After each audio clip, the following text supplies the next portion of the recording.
We're here at the Riordan Mansion in Flagstaff, Arizona. This is the backside of the Visitors and Welcome Center. It's formerly a 6-car garage. Yep. Tim Riordan bought the third car in Flagstaff ever bought in Flagstaff, and immediately then built a 6-car garage. Men like garage space. It's future honey. looking. That's Men like to have a lot of garage space for Okay. hobbies and cars and stuff.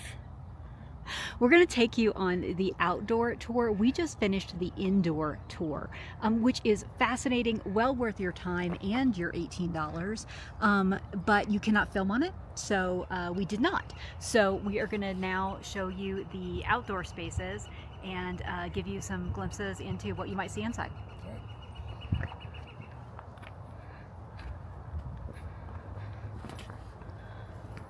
All right, so this is the back side of the house. This is the nature of where the visitor center is in the garage, as you enter from the back of the house. And we're going to walk around and show you the front.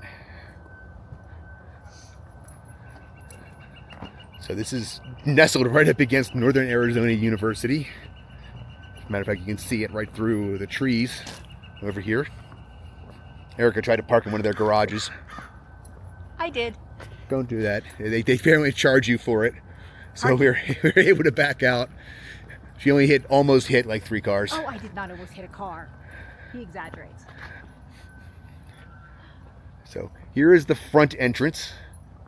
This is the official front door to the house.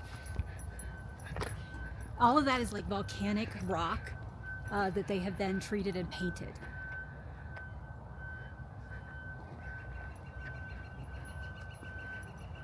Okay. So over here, this is the family's fire pit. This isn't really a pit, but Area. fire area. Fire area. So this originally had 55 acres of land associated with it. Obviously now it has Much less. just a couple acres. But so yeah, they had some recreation spaces up close to the house.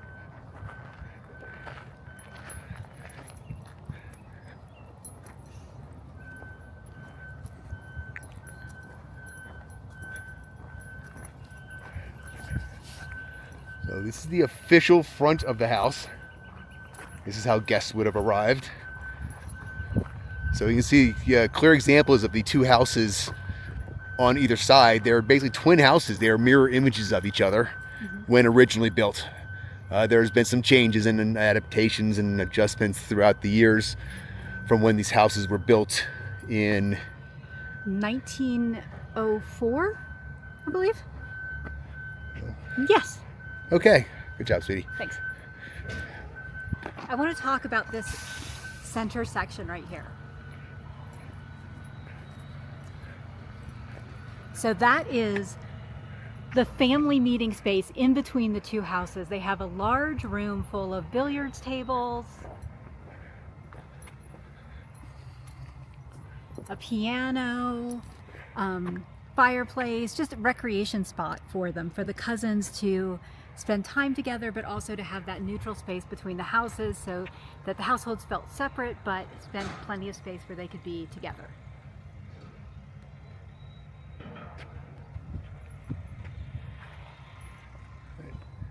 If you're taller than 6 foot, be careful going through this arch. Yeah. Caroline Warden was only 4'11".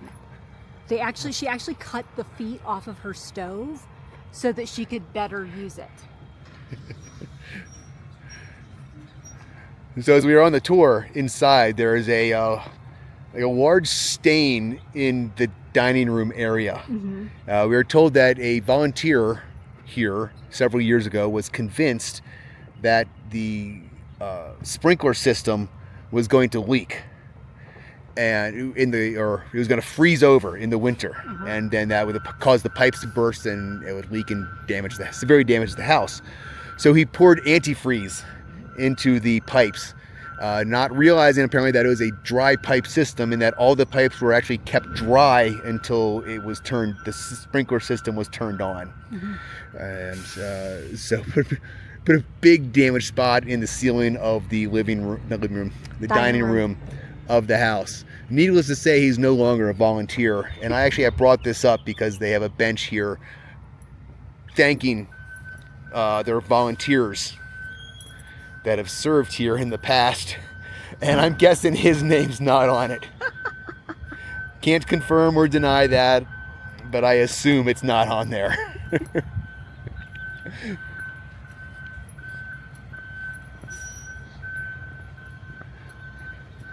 So, said did we cover the architecture part? Yes, I mean, it's arts and crafts, obviously. Obviously.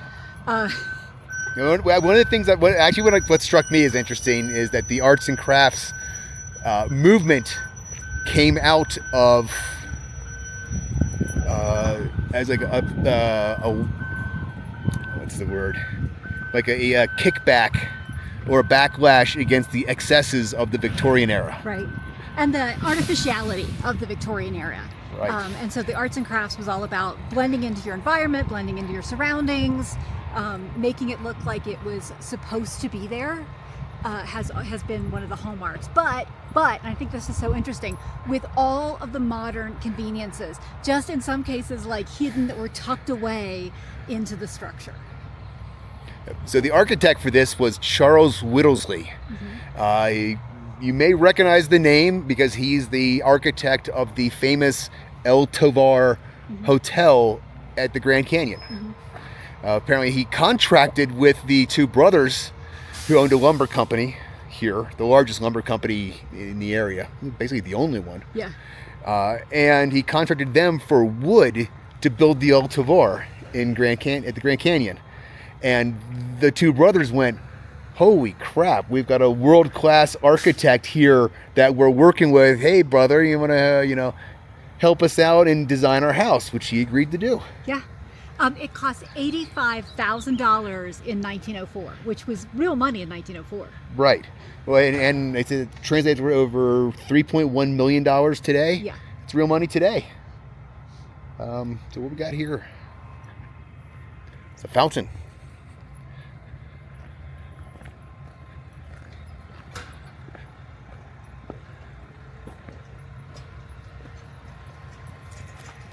This is also native volcanic rock, and you can see a pelican, which kind of looks like an eagle, but okay, sure, it's a pelican.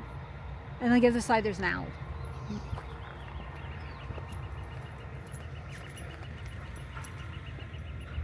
There's the owl.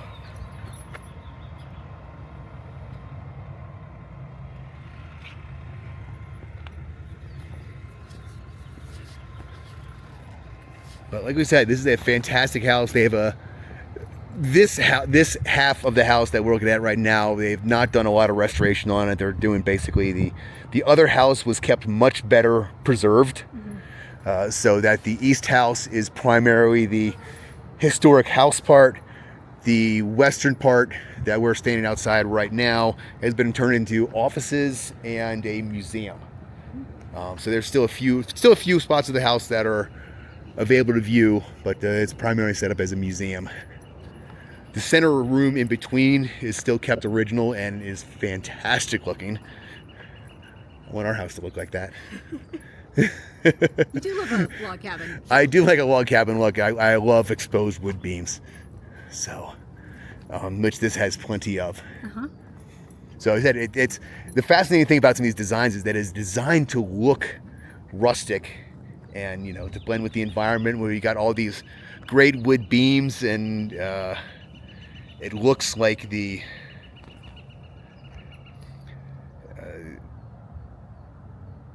all these logs and stuff are that's what the house is constructed of. But it is actually basically a framed wooden house with all these wood accents and stuff put on top of that. Yeah, yeah. So it looks like log cabin-y, but it is not. Yeah. It's stunning. It's well worth the time. I'm glad we made time for it today. Absolutely.